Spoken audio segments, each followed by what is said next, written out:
ସୁପ୍ରଭାତମ୍। ଆଜିର ପଞ୍ଚାଙ୍ଗ ଓ ଅମୃତ ବଚନ। ଶୁଭ ସକାଳ। ଆଜି ଦିନର ପଞ୍ଚାଙ୍ଗ। ଆଜି ଶ୍ରୀ ଶ୍ୱେତବରାହ କଳ୍ପର ବୈବସ୍ୱତ ମନ୍ୱନ୍ତର ଦ୍ୱିତୀୟ ପରାର୍ଥ ଉତ୍ତରାୟଣ ବସନ୍ତ ଋତୁ ଫାଲ୍ଗୁନ ମାସ କୃଷ୍ଣପକ୍ଷ ଷଷ୍ଠୀ ତିଥି ମଙ୍ଗଳବାର ଚୁକାପ୍ତ 5126 ବିକ୍ରମ ସମ୍ବତ 2081 ଫେବୃଆରୀ ମାସର 18 ତାରିଖ। ଆଜି ଦିନଟି ସମସ୍ତଙ୍କ ପାଇଁ ମଙ୍ଗଳମୟ ହେଉ, ଈଶ୍ୱରଙ୍କ ନିକଟରେ ବିନମ୍ର ପ୍ରାର୍ଥନା।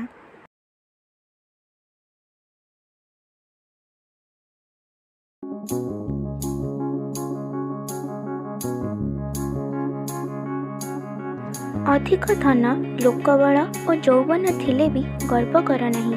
କ୍ଷଣକ ମଧ୍ୟରେ କାଳ ଏହିସବୁକୁ ଧୂଳିସାତ୍ କରିଦେଇପାରେ। ଅଖିଳ ବ୍ରହ୍ମାଣ୍ଡ ମାୟାର ଖେଳ ଅଟେ ବୋଲି ମନେକରି କେବଳ ପରମାନନ୍ଦ ବ୍ରହ୍ମପଦକୁ ସମ୍ୟକ୍ ରୂପେ ଜାଣି ତାଙ୍କଠାରେ ପ୍ରବେଶ କର।